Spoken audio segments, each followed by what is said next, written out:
berusaha. Nah ini Allah ya, Allah menciptakan malam itu apa? Mengadakan malam itu untuk apa? Ya. Nah ini salah satunya di surat Al-Furqan ayat 47. Silakan Mas.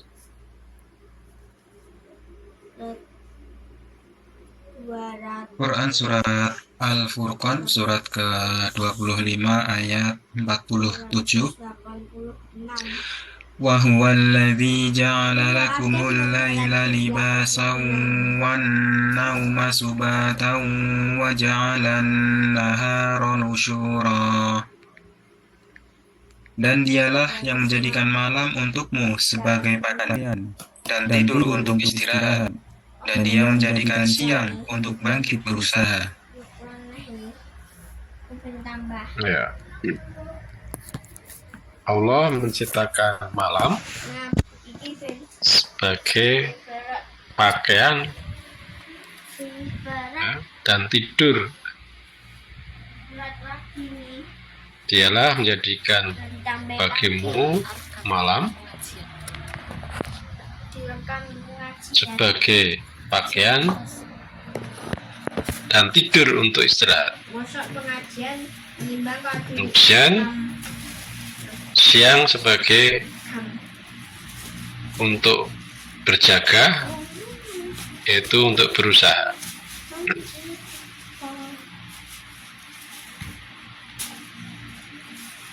Jadi begitu indah Allah ya. Kenapa kok disebutkan ya, ja'ala lakumul laila libasa, menjadikan malam sebagai pakaian. Ini sama dengan apa? Kalau dalam surat Al-Lail ya, ayat pertama itu kan ya, wal laili idza yaksha, dan malam apabila menutupi cahaya siang ya. Jadi maksudnya bahwa menjadikan malam sebagai pakaian itu adalah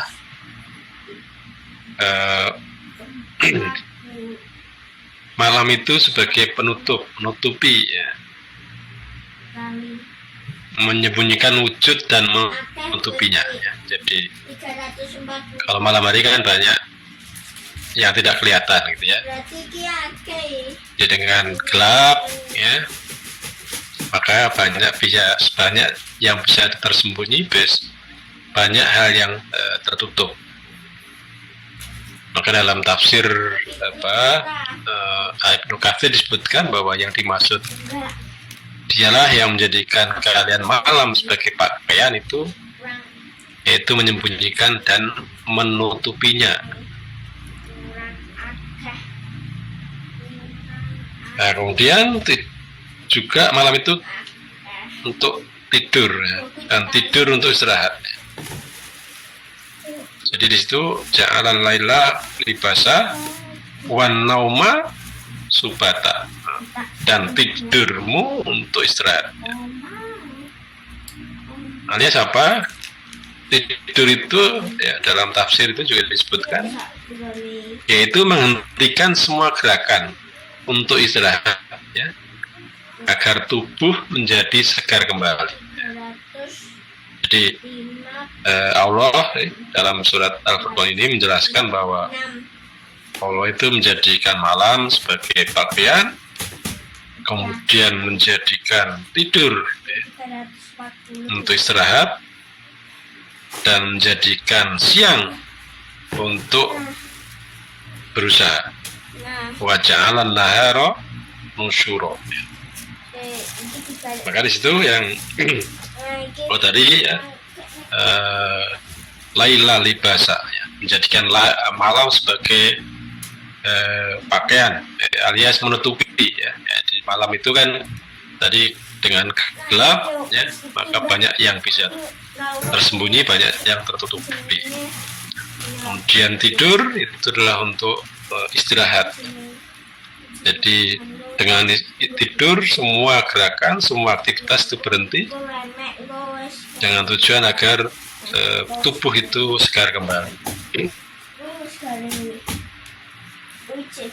Jadi kalau tubuh sudah seharian melakukan aktivitas, sehingga dengan diberhentikan, diistirahatkan, itulah maka harapannya akan fresh kembali, ya, akan segar kembali. Kemudian jadikan siang untuk berusaha. Manusia yang normal melakukan aktivitasnya di siang hari untuk mencari penghidupan lewat usaha maupun pekerjaan. Itu jadi kenapa Allah menciptakan siang dan malam. Kemudian di dalamnya ada juga tidur, ya. Nah, kemudian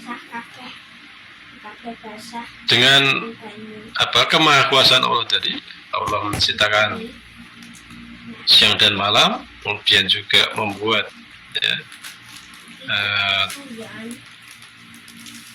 sebagai penutup, ya, sebagai pakaian, kemudian juga tidur untuk istirahat, dan juga siang hari untuk usaha. Nah, dengan tidur kita yang sehari tadi kalau 8 jam, berarti sepertiga hidup kita itu adalah untuk tidur, maka tentunya ada kesempatan untuk bagaimana tidur kita itu jadi pahala, tidur kita jadi amal soleh, ya. Pahala ataupun amal soleh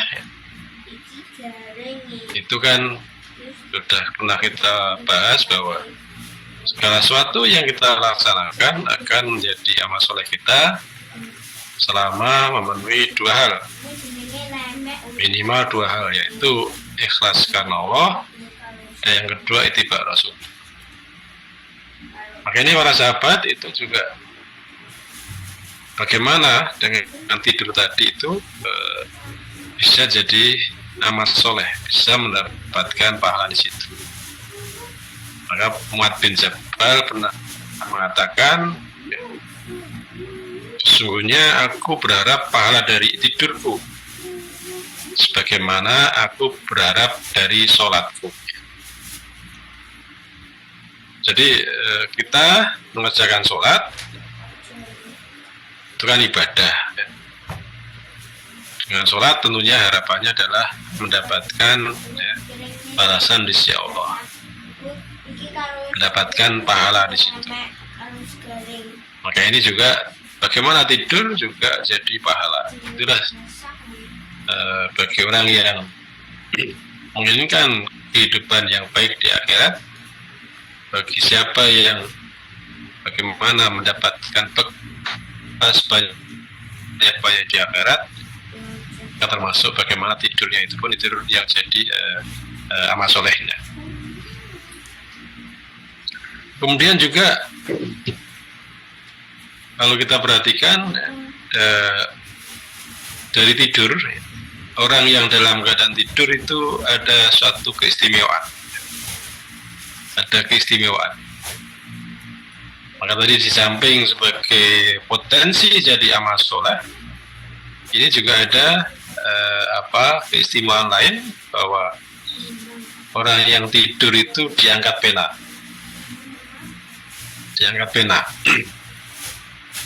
Rufi'al qalamu an salasatin anin naimin hatta yastaiqito wa anil mubtala hatta yabro'a wa anis sobi hatta yakbar. Diangkat pena atau catat amal dari 3 orang. Anin naumi hatta yastauqito. Orang yang tidur sampai ia bangun.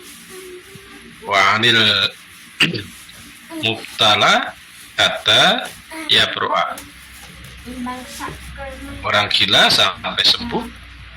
Wa anis sobi hatta yakbar. Dari anak-anak sampai berusia balik. Nah ini tiga hal, tiga orang ya, dalam kondisi tiga itu maka dia tidak dicatat sebagai kalau melakukan sesuatu ya itu dianggap tidak melakukan, alias dianggap benar. Itu orang yang tidur sampai dengan bangun. Jadi kalau orang itu dalam kondisi tidur, dia melakukan berbagai macam hal, ya, itu dianggap atau dicatat sebagai sesuatu perbuatan dosa ataupun yang lain. Ini tentunya nanti bukan berarti terus kalau gitu tidur nggak ada apa-apanya. Yang menentukan adalah maka nanti ya bagaimana tidur jadi amal gitu ya, tidur jadi amal soleh. Ya, itu yang menentukan adalah sebelum tidur sampai dengan bangun tidur lagi, itu yang menentukan menjadi amal soleh atau tidak. Tapi kalau kita sudah tidur ya, dalam kondisi sudah tidur ya, pas dalam kondisi tidur itu melakukan apa, entah itu mungkin mimpi ya, mimpi apa kata Allah membunuh orang gitu ya. Kalau hanya dalam mimpi kan juga tidak akan dikenal. Nah, itu tiga hal. Nah, karena itu bagaimana ya tentang waktu dan tempat tidur serta aturan menurut Islam.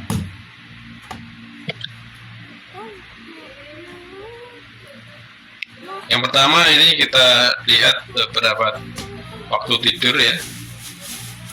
Hukum tidur di pagi hari bagaimana? Ibnul Qayyim mengatakan bahwa di antara perkara yang dibenci di kalangan para salaf yaitu tidur antara setelah sholat subuh ya sampai terbit matahari.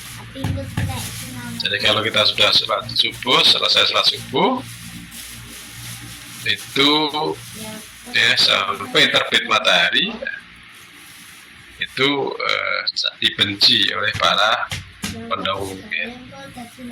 Bapak-bapak, waktu-waktu itu adalah saat keberuntungan. Aktivitas yang dikerjakan pada waktu tersebut memiliki nilai istimewa. Mungkin kalau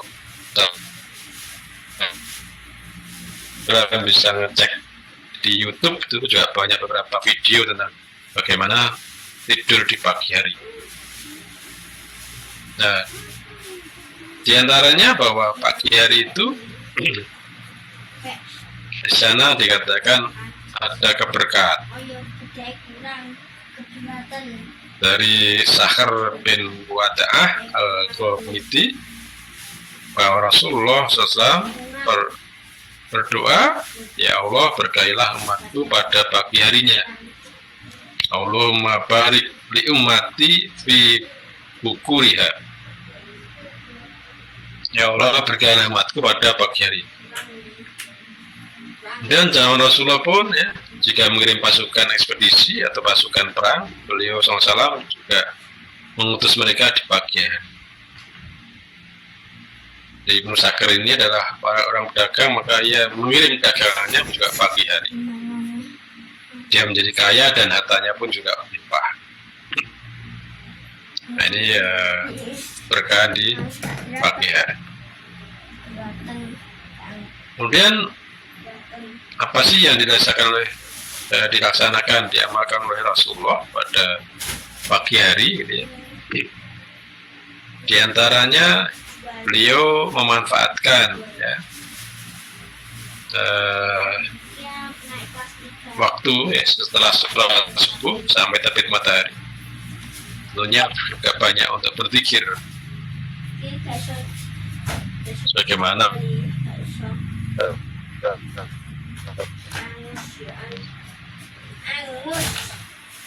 dalam riwayat Muslim disebutkan bahwa Jabir menyatakan beliau SAW subuh hingga terbit matahari.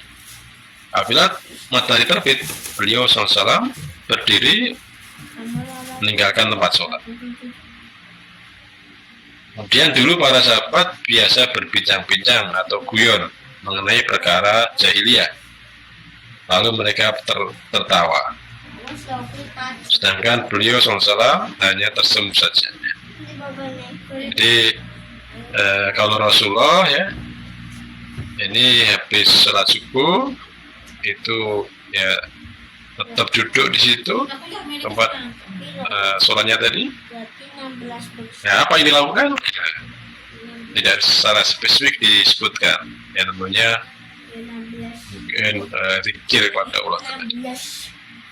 Ya, kalau sahabat itu dikatakan mereka ya kongko begitu ya, berbincang-bincang tentang perkara jahiliyah. Tapi Rasulullah membiarkan. Nah, kemudian dalam riwayat Ibn Abbas disebutkan, telah diriwayatkan dari Ibn Abbas, ia melihat seorang anaknya tidur pada waktu pagi. Maka ia membangunkannya dengan kakinya seraya berkata, "Bangun, engkau tidur saat Allah membagi rezeki untuk hamba-hambanya." Ini nasihat Ibn Abbas untuk putranya ya, yang kebetulan tidur pada waktu pagi hari.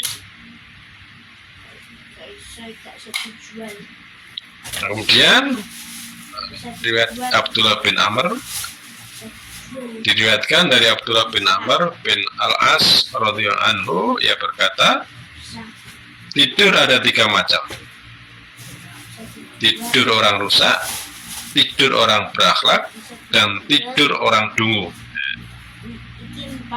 Adapun tidur orang yang rusak, kepribadiannya adalah tidur pada waktu duha, saat orang-orang menyelesaikan urusan-urusan mereka, sementara ia terlelap dalam tidurnya. Tidur orang yang bermoral atau berakhlak adalah tidur qailullah ketika pertengahan hari. Kemudian tidur yang tidak tidur orang yang pandir, orang dungu tadi adalah tidur ketika waktu sholat datang. Jadi kalau datang waktu sholat kok malah tidur, lah itu dikatakan tidurnya orang dungu ya, atau tidurnya orang pandir tadi. Nah, ini menurut sahabat ya, Abdullah bin Amr, tidurnya orang rusak, tidurnya orang berakhlak, dan tidurnya orang dungu ya. Kalau yang rusak tadi ya, di waktu duka kok tidur terlelap ya, dikatakan tidurnya orang rusak.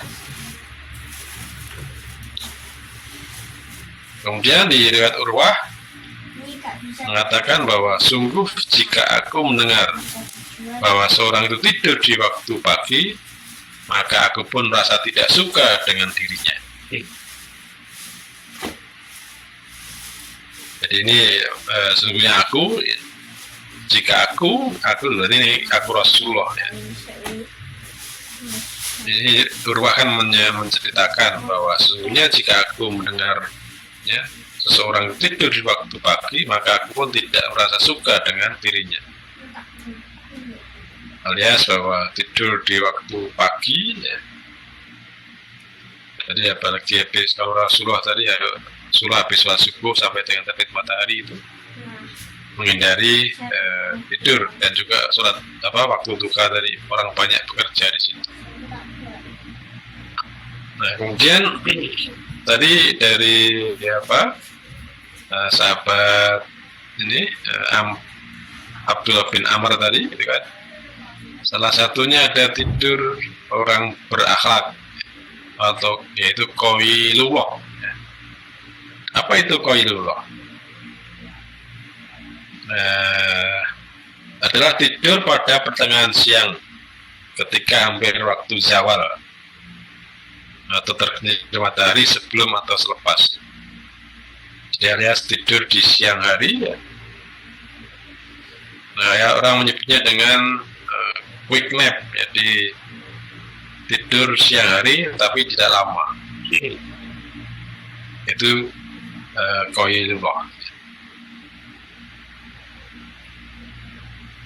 Rasulullah pernah bersabda, berqailullah kamu semua, karena sungguhnya syaitan tidak berqailullah. Anas bin Malik berkata, mereka para sahabat dulu biasa melaksanakan sholat Jumat, kemudian istirahat siang. Di setelah sholat duhur gitu ya, tidur sebentar, itu ini termasuk ternyata adalah salah satu sunnah gitu ya, sunnah. Tentunya tidak kemudian tidurnya lama gitu ya, nanti kalau tidurnya lama ya nggak bisa kerja itu. Apalagi kalau jam istirahat kan biasanya 1 jam termasuk sholat ya, sehingga kalau setelah sholat duhur ya, kalau bisa tidur sejenak, nah, itu termasuk di sini termasuk sunnah Rasulullah SAW. Nah, hikmahnya apa ya? Hikmahnya apa kalau kita tidur sejak di siang hari? Yang pertama, meningkatkan kewaspadaan, ingatan ataupun memori, kemudian kemampuan motorik, kemudian kemampuan pengambilan keputusan dan semangat. Jadi mungkin pas tadi dari pagi hari sampai zuhur ya kerja, nah, kemudian apalagi terus makan gitu ya, kenyang gitu ya, biasanya ngantuk kan. Nah, dengan tidur sebentar, nah, itu bisa meningkatkan kewaspadaan, meningkatkan memori ya, meningkatkan kemampuan motorik, meningkatkan pengambilan keputusan, dan juga meningkatkan semangat. Itu menurut ya, ini bukan berdasarkan hadis, tapi adalah pendapat orang barat, yaitu David Dinges ya. Kemudian menurut Jim Horney bahwa tidur di siang hari, tidur sebentar di siang hari itu bisa menyingkirkan kantuk di siang hari tanpa mengganggu tidur malam hari. Jadi kan hanya tidur sebentar ya, itu membuat rest tadi, tapi tidak membuat malamnya kemudian tidak bisa tidur ya. Kalau tidur siangnya terlalu panjang ya, malam harinya mungkin akan tidak bisa tidur. Kemudian juga menurut Roger Nosa itu bahwa tidur sebentar di siang hari itu memberikan ketenangan. Nah, itu diantara beberapa hikmah tidur siang hari atau qailullah. Nah, kemudian bagaimana hukum tidur setelah sholat asar ya? Setelah waktu asar ya. Rasulullah pernah bersabda, barang siapa yang tidur setelah sholat asar lalu akalnya rusak, maka janganlah dia menyalahkan kecuali dirinya sendiri. Hadis dhaif, silsilah dhaifah Albani. Jadi ini Rasulullah hanya menyampaikan bahwa kalau orang itu ya, setelah waktu asar kok tidur ya, maka kalau akalnya rusak jangan menyalahkan dirinya. Maka kan mungkin orang yang tidur setelah asar itu kan biasanya bangun jadi bingung ya, bangun jadi bisa asar tidur, tahu-tahu maghrib, bangun maghrib itu dikiranya subuh kan gitu. Nah, itu karena tadi bingung tadi. Biasanya kan orang tidur kan bangun tidur kan biasanya kan pagi hari gitu ya. pagi hari terus subuh. Nah ini kok karena tidurnya setelah asar, bangun-bangun datang maghrib tapi dikirai subuh kan itu. Nah, itu diantara mungkin tadi bisa dikatakan rusak akalnya. Nah, tapi hadis ini adalah hadis dhaif. Maka kalau bagaimana hukum sholat setelah masuk waktu asar, maka kembali pada hukum asal muasal bahwa tidur itu dalam mubah, sehingga larangannya itu tidak kuat gitu ya. Tapi tadi ini tentunya kan bukan larangan ya, tapi di antara risiko ya kalau sholat ya, setelah asar itu tadi bisa bingung tadi. Nah kemudian tidur sebelum isya ya. Tidur sebelum isya. Dari Abu Barzah, Rasulullah SAW tidak menyukai tidur sebelum isya dan berbincang-bincang tanpa keperluan setelahnya. Jadi kalau kita tidur sebelum isya, biasanya ini kan ya kebablasan gitu ya, kebablasan sampai bisa subuh kan itu. Maka ini sebelum isya sebaiknya jangan tidur dulu. Kemudian kalau sudah sholat isya, maka kalau tidak ya ada keperluan segera tidur. Maka itu Rasulullah tidak menyukai tidur sebelum isya dan tidak menyukai berbincang-bincang tanpa keperluan setelah sholat isya.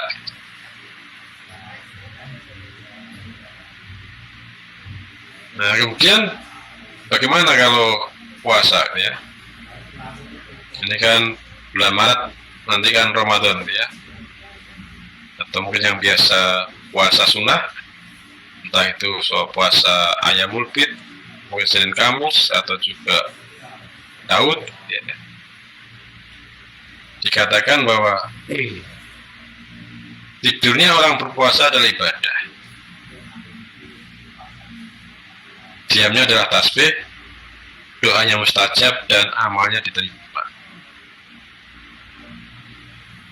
Walaupun hadis ini dikatakan dhaif ya, bagian menyatakan dhaif. Jadi apa? Kalau pas puasa gitu ya, dikatakan tidurnya ibadah, maka tidur terus. Tapi kalau puasa itu mustajab doanya, nah itu ada hadis yang lain. Tapi kalau puasa itu adalah ibadah, tidur itu adalah puasa, adalah ibadah bagi orang berpuasa. Ini hukum hadisnya dhaif gitu.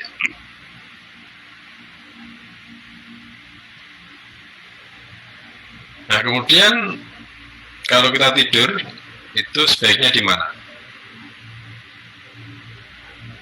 Dimakruhkan tidur di atas rumah yang tidak bertembok. Berdasarkan sabda Rasulullah SAW, barang siapa yang tidur di atas atap rumah yang tidak memiliki tembok atau atap rumah yang tidak mempunyai pembatas apapun untuk mengatasi kakinya, maka jaminan telah terlepas atas dirinya. Jadi ini kalau ada rumah ya, kalau kita tidur di dalam rumah tapi kok rumahnya tidak ada atapnya, rumah yang tidak memiliki tembok atau atap rumah yang tidak memiliki pembatas, jadi di ruang tapi arah atapnya terbuka, ini dikatakan maka jaminan terlepas atas dirinya, tidak dijamin. Ya tentunya kalau kita tidur di ruang terbuka, ya beberapa kemungkinan bisa terjadi di situ.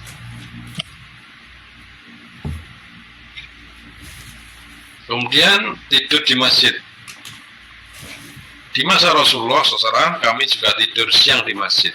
Waktu itu kami masih muda-muda. Kalau dulu kan para sahabat ya, menjadikan masjid itu sebagai sentral gitu ya.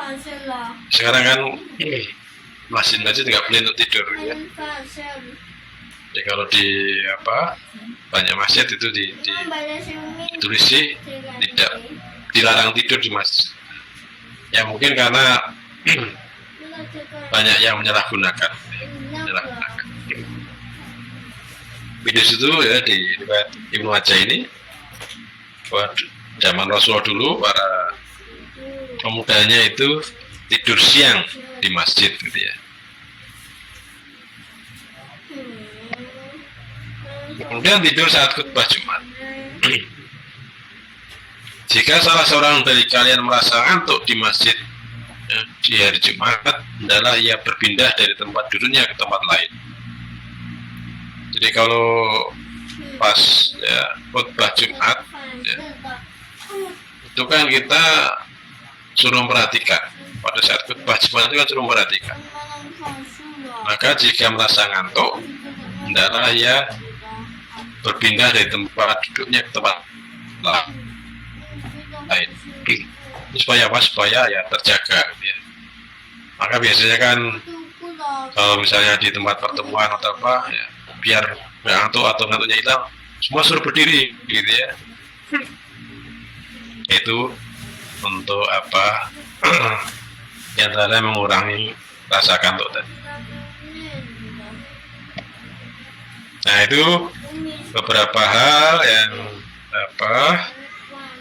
tentang hikmah, kemudian juga bagaimana waktu-waktu tidur gitu ya, yang mungkin bisa kita laksanakan atau kita perhatikan. Kemudian bagaimana adab dan sunnah tidur. Yang pertama, bahwa kalau kita mau tidur hendaklah memastikan keamanannya. Padamkanlah lampu-lampu pada waktu malam apabila kalian hendak tidur, dan tutuplah pintu-pintu. Maka kalau mau tidur itu ya, perhatikan ya, pintunya sudah dikunci atau belum ya. Kemudian lampu-lampunya ya sebaiknya dimatikan ya. Kenapa dimatikan? Dalam ilmu yang lain dikatakan kalau tidur itu dalam kondisi gelap itu akan dihasilkan dopamin yang lebih banyak ya. Jadi tidurnya lebih nyenyak gitu. Yang tidurnya kalau pas banyak cahaya biasanya banyak terjaga, tidak nyenyak begitu. Maka dalam hadis Bukhari ini, padamkanlah lampu-lampu pada waktu malam apabila kalian hendak tidur, dan tutuplah pintu-pintu. Bisa dibayangkan kalau tidurnya tidur ketiduran, pintunya masih terbuka, maka keamanannya akan bisa tidak terjamin. Pencuri masuk tidak tahu. Kemudian tidur segera mungkin setelah Isya. Jadi katanya Rasulullah ya, tidak tidur sebelum sholat Isya. Tapi kemudian kalau sudah sholat Isya, maka kalau tidak ada keperluan yang mendesak, segera tidur. Tentunya apabila setelah Isya ada hal bermanfaat yang dibolehkan menurut syariat, boleh tetap menunda tidur agak malam. Akan tapi ada hadis yang menyatakan bahwa dari Rasulullah SAW membenci tidur malam sebelum terang Isya dan berbincang-bincang yang tidak bermanfaat setelahnya. Nah, tentunya ini bisa diambil hikmah bahwa kalau kita segera tidur dengan harapan untuk supaya ya, bisa bangun untuk qiyamul lail. Maka kenapa kok kadang tidurnya tidak bisa bangun untuk qiyamul lail? Ya mungkin karena mulai tidurnya sudah terlalu larut. Ketika kita tidur terlalu larut, maka akan membuat kita berat melakukan amal ketaatan di sepertiga malam akhir.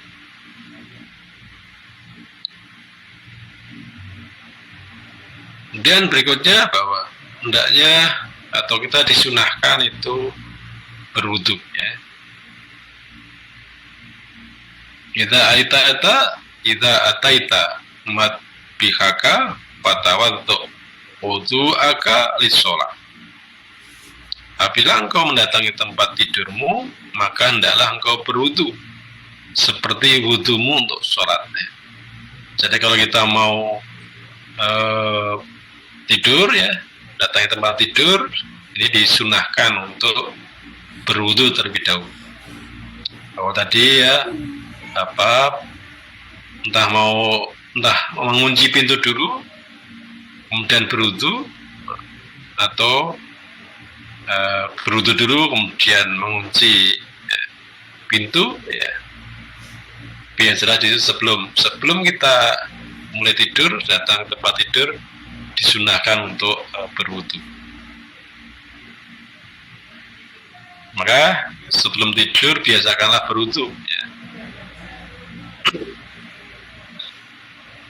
Bagaimana hadis riwayat Bukhari nomor 247 dan hadis Muslim nomor 2710.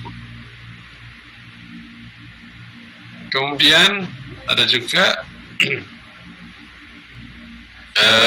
sebelum tidur, ya, itu sholat sunnah witir. Dalam hadis riwayat Bukhari, ya, bahwa Rasulullah SAW mewasiatkan kepada Abu Hurairah 3 hal, ya, yaitu puasa 3 hari setiap bulan, kemudian 2 rakaat sholat duha, dan witir sebelum tidur. Ini wasiat Rasulullah kepada sahabatnya, yaitu Abu Hurairah. Artinya apa? Bahwa di sini ya salah satu amalan yang baik, yaitu puasa 3 hari setiap bulan. Di sini tidak disebutkan apakah itu ayamul bid, ya. Jadi siyami salasati ayam, jadi berpuasa 3 hari min kulli syahrin, tiap bulan, ya. Maka ada yang memahami, ya boleh saja, tidak harus ayamul bid, ya. Tapi ada juga yang memahami yang dimaksud adalah ayamul bid, ya. Kemudian juga sholat duha, ya, 2 rakaat duha. Maka kalau sholat duha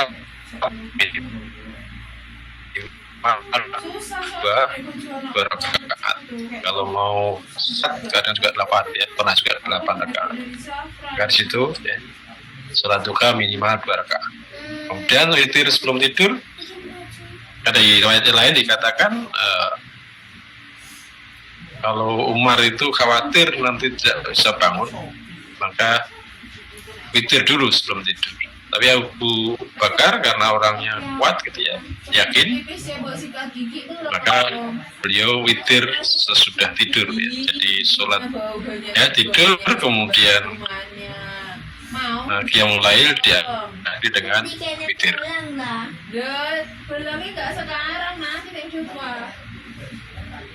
Maka jika khawatir tidak bisa bangun malam, itu disunahkan dengan tadi sebelum tidur itu sholat sunnah witir dulu.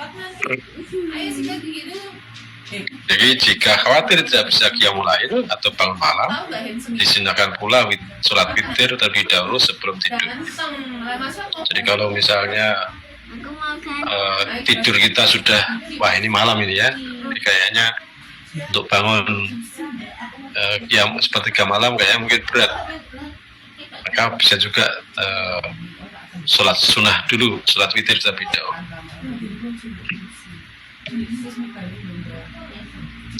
Kemudian merapikan alas tidur ya. Bila salah seorang di antara kalian ingin tidur di atas kasurnya, maka hendaklah ia menggerak-gerakkan atau membersihkan kasurnya bagian dalam sarungnya, sebab dia tidak mengetahui apa yang ditinggalkan di belakangnya. Karena itu pentingnya untuk ya membersihkan, ya, merapikan tempat tidur untuk sebelum kita tiduri ya. Mungkin ada, kalau dulu kan tempat tidur itu kan di bawah mungkin ya, sehingga mungkin ada binatang yang menyerap di situ ya, atau apa, tapi di sini kan dibersihkan, nantinya harapannya sudah lebih bebas gitu ya, bersihkan di situ.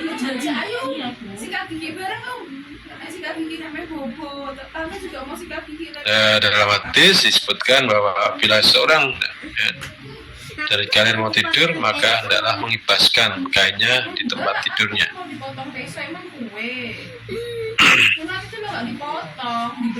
Walaupun mungkin kita sudah terbiasa melakukannya, maka ketika sudah tahu hadis di atas, hendaknya perbaiki niatnya bahwa membersihkan pembaringan itu demi mengamalkan ajaran Rasulullah. Walaupun bentuknya yang membersihkan tempat tidur tadi itu, kenapa kita membersihkan itu?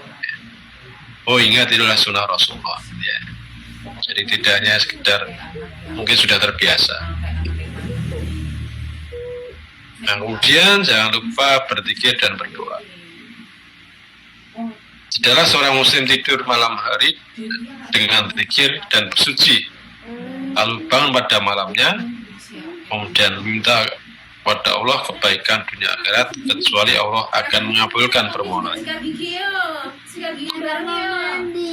Tidaklah seorang muslim tidur malam hari, tidur malam dengan berzikir dan bersuci. Jadi tadi kan di wudhu terlebih dahulu, kemudian zikir, kemudian lalu bangun pada malam harinya, kemudian berdoa kepada Allah kebahagiaan dunia akhirat, maka akan dikabulkan. Nah, zikir apa yang bisa kita baca? Di antaranya Allahumma aslamtu nafsi ilaika wa fawwadtu amri ilaika wa wajjahtu wajhi ilaika wa alja'tu dhuhri ilaika rahbatan wa rahbatan ilaika la malja'a wa la manja minka ila ilaika amantu bi kitabika alladzi anzalta wa nabiyyika alladzi arsalta. Itu diantara zikir sebelum tidur ya. Ya Allah, aku menyerahkan diri kepadamu, menyerahkan urusanku kepadamu, aku menghadapkan wajahku kepadamu, aku menyandarkan punggungku kepadamu, karena senang mendapatkan rahmat dan takut pada siksaanmu bila melakukan salah. Tidak ada tempat perlindungan dan keselamatan dari ancamanmu kecuali kepadamu. Aku beriman pada kitab yang telah engkau turunkan dan kebenaran nabimu yang telah engkau utus. Apabila engkau meninggal dunia di waktu tidur, maka kamu akan meninggal dunia dengan memegang fitrah. Jadi faedahnya jelas, yaitu jika seorang membaca zikir di atas ketika hendak tidur lalu ia mati, maka ia mati di atas fitrah. Jadi itu salah satu ya zikir ya. Saya yakin sahabat sekalian juga sudah hafal. Kemudian zikir yang lain banyak ya. Di antaranya membaca Al-Ikhlas, Al-Falaq, Anas, itu dengan istilahnya suwuk gitu ya. Jadi membaca surat Al-Ikhlas, Al-Falaq dan Anas 1 kali, kemudian ditiupkan ke telapak tangan, kemudian gunakanlah telapak tangan terus, kemudian diusapkan seluruh tubuh ya, dari wajah, tangan, kaki sampai air-air yang bisa dijangkau. Kemudian baca lagi yang sama sampai 3 kali ya. Itu bacaan belum tidur. Dan juga bisa juga membaca ayat kursi sebanyak 1 kali. Kemudian 2 ayat terakhir dari Al-Baqarah, dalam hadis disebutkan bahwa barang siapa membaca 2 ayat tersebut pada malam hari, maka 2 ayat tersebut telah mencukupkannya.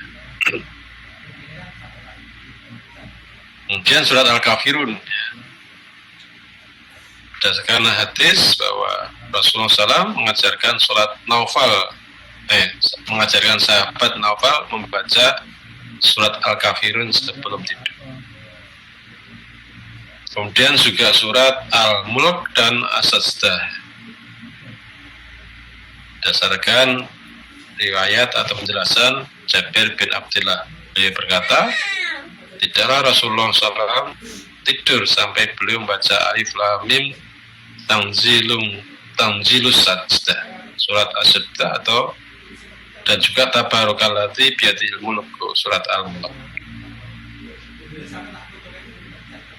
Kemudian berdoa, membaca doa sebelum tidur, diantaranya adalah Bismika Allahumma amut wa ahya. Apabila Nabi SAW hendak tidur, beliau mengucapkan Bismika Allahumma amut wa ahya. Kemudian apabila bangun, Alhamdulillahilladzi ahyana ba'da ma amatana wa ilaihi nusyur. Kemudian bagaimana posisi tidur? Jadi itu sebaiknya sebelum tidur, pas ya, memilih tidur itu miring ke sebelah kanan. Kaki berselonjor menghadap kiblat, itu kebolehan. Tapi yang jelas biasanya Rasulullah miring ke kanan tadi. Kemudian tidak boleh tengkurap. Ini Rasulullah menggambarkan bahwa tidur tengkurap itu adalah tidurnya penghuni neraka. Itu adalah tidur yang membuat Allah marah.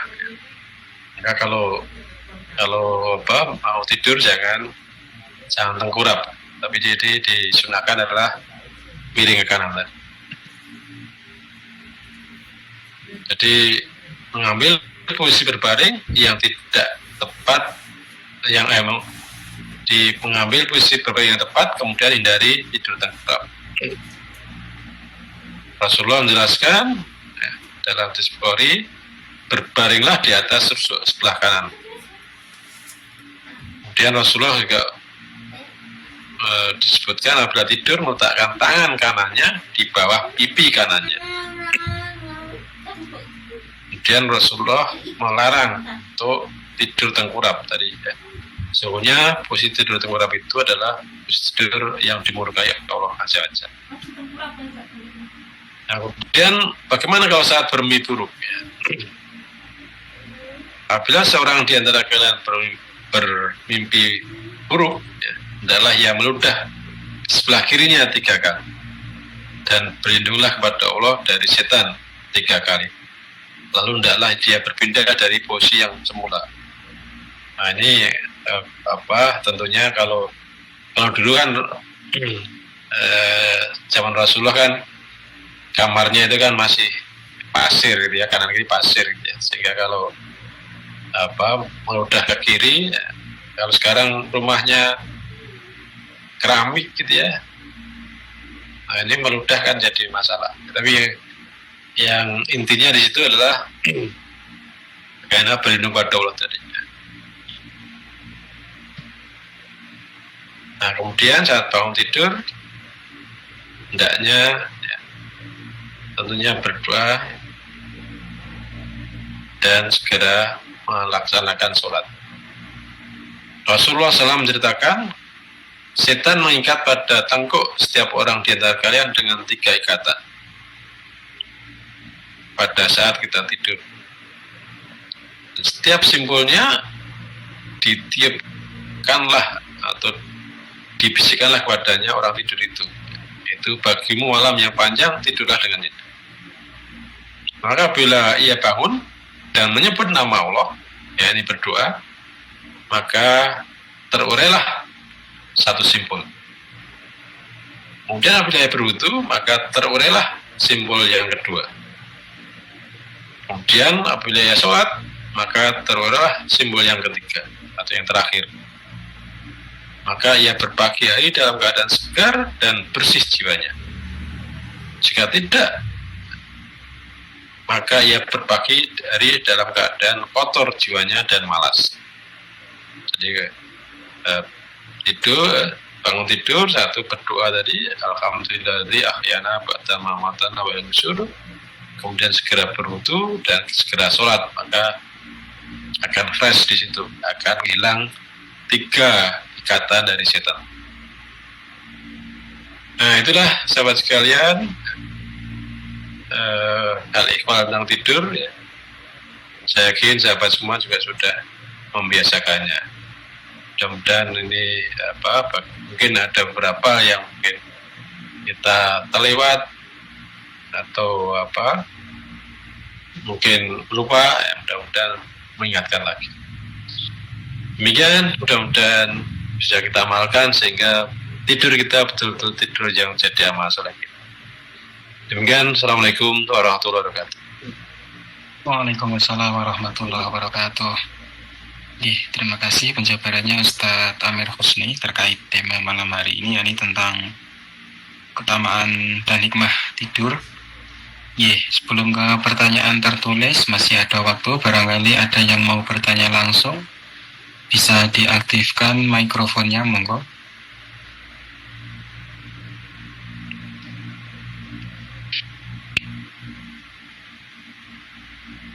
Kalau belum ada pertanyaan langsung, ada beberapa pertanyaan tertulis, Ustaz. Ya, silakan. Yang pertama, tidur di rumah tanpa atap terlepas dari jaminan. Ini terlepas dari jaminan apa nggih, Ustaz? Jadi kan itu kan kaitannya dengan keamanan ya. Jadi kalau kita tidur di situ tidak ada pelindungan, kan itu banyak berbagai kemungkinan. Misalnya ada benda jatuh gitu kan, berarti kan langsung menimpa pada kita gitu ya. Itu mungkin salah satu maksudnya seperti itu. Maka sebaiknya kalau tidur ya di atasnya itu ada pelindungan lah, ya, pelindungan. Jadi kalau ada benda-benda yang jatuh dari atas itu tidak langsung bisa menimpa pada diri kita. Mungkin itu salah satu hikmahnya. Kemudian selanjutnya, apakah diperbolehkan jika tidur sambil mendengarkan musik atau ceramah, Ustaz? Loh, mau tidur kok mendengarkan ya? Nanti itu niatnya tidur atau mau mendengarkan? Kan ada juga kan orang melihat TV, memang tujuannya bukan tidur, itu melihat TV ya. Akhirnya ketiduran. Nah, ini maka kalau mau tidur ya tidur. Nah, kalau kita tidur kok kemudian sambil mendengarkan tadi, ini niatnya mau mendengarkan atau mau tidur? Nah, maka sebaiknya ya kalau mau tidur ya segera tidur. Niat tadi, kalaulah mau zikir ya, maka tadi kan banyak bacaan-bacaan yang bisa kita baca. Itu. Terima kasih Ustaz Amir Husni atas jawabannya. Ada sedikit waktu, kalau ada yang mau bertanya langsung dipersilahkan.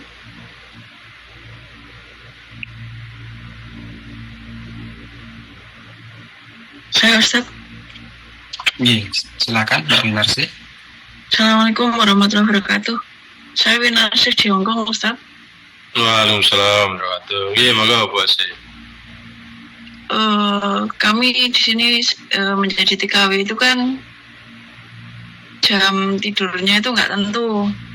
Jadi kadang kalau kita sudah capek kerja seharian, terus untuk bangun sepertiga malam tuh bangun, tapi kadang kalau badan benar-benar lagi capek itu sholat pun nguap terus, Ustaz. Jadi ya Allah, sampai gimana caranya biar nggak nguap terus tuh gimana gitu. Udah berusaha gimana semaksimal mungkin. Terus karena setelah subuh itu kami mulai kerja itu sekitar jam 8. Jadi kami habis subuh itu tidur lagi, Ustaz. Jujur aja seperti itu, sering seperti itu, tidur lagi. Jarang sekali kalau habis subuh nggak tidur, karena apa, kadang waktu siang kalau memang lagi kerjaan full tuh kita ya muter nggak karuan kayak gangsingan gitu. Kita terlalu capek gitu, jadi waktu masih sekitar ada 2-3 jam, karena kita sekarang subuh hampir jam sekitar 6 mungkin ya, jam 8 tuh baru mulai kerja. Itu kadang memang waktu 2 jam itu saya gunakan tidur lagi gitu, Ustaz. Gimana tipsnya agar supaya kalau kita itu rasa ngantuk itu kadang memang bener-bener Masya Allah. Kadang kalau lagi fresh gitu ya kita enak sholat dengan santai terus tanpa menguap. Tapi kalau memang bener-bener lagi capek itu Masya Allah. Ya, saya juga pernah alami di daerah subtropis ya, daerah 4 musim. Itu kalau pas musim dingin itu kan malamnya lebih panjang daripada siangnya. Sebaliknya kalau pas musim panas itu siangnya panjang, malamnya sedikit. Nah itulah memang di sana sangat berbeda. Maka beruntunglah kalau yang di Indonesia ini sangat luar biasa. Jadi kalau musim dingin itu kan terutama masih panas ya, musim panas itu kan jam 3 sudah subuh ya, jam 3 subuh, kemudian padahal kerjanya masuk kampus itu jam 8 gitu ya, sehingga itu masih panjang, padahal isaknya itu sudah jam 9 malam ya. Hingga waktu tidurnya itu sangat singkat gitu ya, sehingga bagaimana itu ya, maka ini ya tadi mudah-mudah dari Rasulullah ya kalau kita, idealnya kan seperti itu. Jadi kalau bisa diatur seperti itu ya baik, tapi kalau terpaksa tadi gitu ya gimana lagi. Ya. Maka ini beruntunglah kalau yang di Indonesia itu relatif untuk bisa mengikuti sunnah Rasulullah tadi akan sangat mudah gitu. Jadi subuhnya ya katakanlah sekarang ya subuh paling awal itu kan jam 4 kemarin 4.45 gitu ya, 3.46 ya, jam 4 kurang seperempat itu paling awal yang dialami di Indonesia. Kalau di musim seperti di Korea kemarin itu jam 3 itu sudah subuh gitu ya, lebih awal lagi. Nah itu tentunya jadi tantangan. Kalau kemarin subuhnya kalau sekarang kan 3.50 ya, masih 3.50. Sebelumnya malah jam 3.46 kalau nggak salah. Nah itu kalau mulai tidurnya jam 12 ya itu pasti ngantuk di situ. Di jam 12 baru tidur, dan jam 3 itu untuk bangun jam 3 itu juga berat gitu ya. Baru tidur 3 jam itu biasanya berat. Sehingga begitu subuh ya pengen tidur lagi. Maka ini tadi normalnya kalau setelah bisa segera tidur gitu ya, normalnya. Tapi kalau kondisinya tadi menuntut demikian, maka monggo nanti masing-masing menyesuaikan. Yang jelas tadi ya sunnah Rasulullah seperti itu. Maka kalau kita berusaha semaksimalnya, ya tentunya juga akan kembali kepada kita masing-masing. Maka ini masing-masing kita ada katakanlah tantangan tersendiri ya. Walaupun di Indonesia mudah tadi itu bagi yang tidak berminat juga tidak akan bisa melaksanakan. Maksud tadi kok tidur kok sambil mau tidur kok mendengarkan musik, ya tujuannya apa? Apa biar pengantar tidur ya? Nah, pengantar tidurnya tadi ya kalau mau baca Al-Quran, zikir tadi ya, itu yang disunahkan Rasul. Tapi kalau mau tidur kemudian mendengarkan musik, nah ini tadi dalam sunah-sunah tidak ada. Jadi monggo Bu Winarsih, tadi ya apa-apa yang disampaikan tadi adalah idealnya seperti itu. Monggo kita bisa menyesuaikan semaksimalnya. Begitu. Oke, terima kasih Ustaz. Bersyukur yang di Indonesia itu banyak bersyukur yang tidak seperti kami di perantauan gitu Ustaz.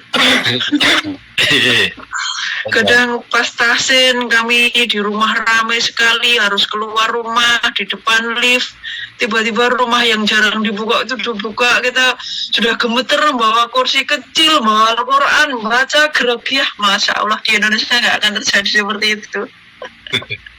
Ya, terima kasih Ustaz. Terima kasih Mbak Winarsih. Barangkali ada yang mau bertanya lagi, masih ada sedikit waktu, monggo. Kalau mau bertanya secara langsung.